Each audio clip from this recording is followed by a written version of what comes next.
दळायला लावलं. आलं पाहिजे बायकांना सगळं काम, सगळी कामं आली पाहिजे. कोण्या दिवशी काय उतू येईल सांगता येत नाही, कोण्या दिवशी काय उतू येईल सांगता येत नाही.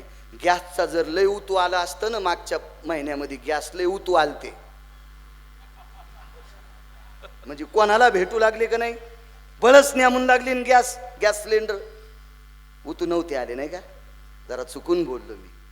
असंच जर लांबलं असतं, असंच लांबलं असतं तर नवऱ्याला येताना डबा सांगितल्याने काय केलं असतं.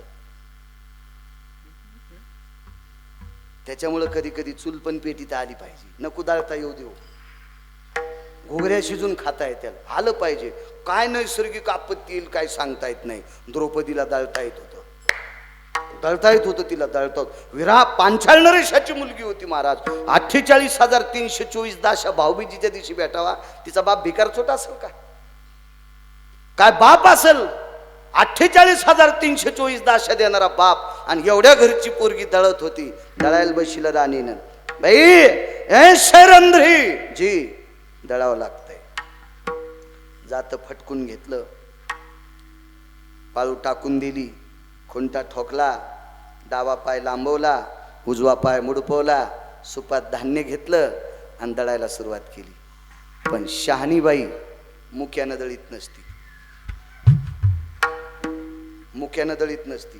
दळण्याचे 6 प्रकार, त्याच्यातले 2 सांगतो, फक्त दोन.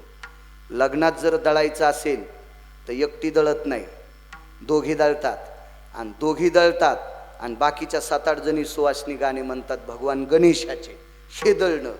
पण घरात जर कोणी गेला असेल, त्याच्या नैवेद्याचं जर दळायचं असेल तर मुक्यानं दळावं लागायचं, हा शास्त्राचा सिद्धांत आहे. ते मात्र गाणे म्हणून वोया म्हणून दळायचं नसते, मुख्यानं दळायचं असते. हा तर द्रौपदीने विचार केला, ज्या घरच्या लोकांनी आम्हाला इज्जतीत सांभाळले, काम करू द्या हो, काम घेऊ द्या काही पण, आदरानं सांभाळले, त्या घरच्या लोकात कोणीही मेलेलं नाही, त्या अर्थी मी मुख्यानं दळणार नाही. आता द्रौपदी जर म्हणत असेल तर ती काय पिराला गाणी म्हणणारी होती का, ती काय मसोबाला गाणी म्हणत असेल का, ती का सटवाईला गाणी म्हणत असेल का, ती का आसराला गाणी म्हणत असेल का, ती का सैलानी बाबाला गाणी म्हणत असेल का. आपल्याला फेडावं लागेल. पण द्रौपदीनं सांगितलं, 12 वर्ष 1 वर्ष फक्त जन्मी वनवास भोगला तरी चालेल, जन्मी त्रास दिला तरी चालेल, पण जात्यावर दळताना मुक्यानं दळणारच नाही, मी त्याचं चिंतन करीन. मग मुक्यानं दळणारच नाही, मी त्याचं चिंतन करीन. जन्मी वनवास भोगला तरी हरकत नाही, जन्मी नष्टचर्य करायचं काम आलं तरी हरकत नाही, पण मी त्याचंच गुण गाईन. महाराज याला भाव म्हणायचं, याला भाव म्हणायचं, याला भाव म्हणायचं. आणि या कारणामुळे पांडव ओळखायला आले. बाबा पांडव ओळखायला आले. तर पांडव ओळखायला आल्याच्या नंतर दुर्योधनानं सांगितलं, हे पांडव आहेत. दिवस भरले. आता 12 वर्ष वनवास आणि 1 वर्ष अज्ञातवास. पुन्हा भाव किती गोड होता सांगू. हा भाव देवाच्या अंतःकरणात, एकट्या द्रौपदीचा सांगतोय, सगळ्या पांडवांचा नाही. पाहती पांडव अखंड वनवासी परित्या देवाची आळविती की वाटविती, रात्रंदिवस एकट्या द्रौपदीचं सांगतोय.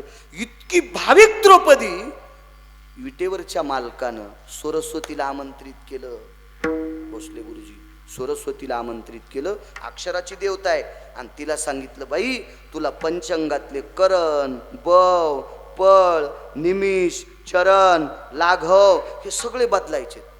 तिने सांगितलं, देवा बदलण्यासाठी 6 दिवसाची अडचण आहे. एखाद्या दिवसाची तिथीचा क्षय करता येईल, वृद्धी करता येईल, दशमीच्या दिवशी एकादशी आणता येईल, पण सरळ सप्तमीला एकादशी, पंचमीला एकादशी कशी आणता येईल, इतका कसं बदल करता येईल. 2 एकादशा करता येईल, 2ची 1 करता येईल, पण 6 दिवसाचा फरक. देवानं सांगितलं, तुला काय करायचं ते कर. मी आयुष्यात तुला काही काम सांगितलं नाही, एकच सांगितलंय, मला हा पूर्ण 15वाडा भरून निघला पाहिजे. 13.5 दिवसाचा 15वाडा केला. म्हणून अधिक मासाची निर्मिती, एका कारणाकरता अधिक मासाची निर्मिती. महाराज सरस्वतीनं देवाला विनंती केली, देवा ठीक आहे तुमचं काम झालं, सगळं झालं, पांडवांना वनवास भेटला नाही, अज्ञातवास भेटला नाही, कौरवाचे थुत्र काळे झाले, ते बोंबलत घरी गेले, मोठे मोठे लोक आलते, त्यांनी विद्वान आणले होते सगळं तपासायला, कॅलेंडर तेव्हा नव्हते म्हणा, हे पंचांग तपासा, अमक तपासा, सगळं तपासा, आणि थुत्र काळे करून कौरव गेले, पण तुम्ही इतके बेजार कशा करता झाले?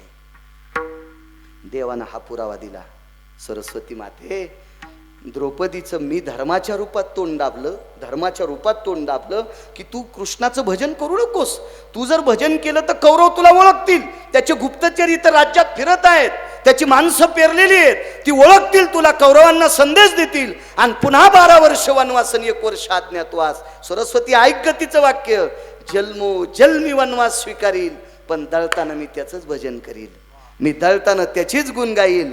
महाराज सरस्वतीचे डोळे पाणावले, देवाने विचारलं रडती कशा करता?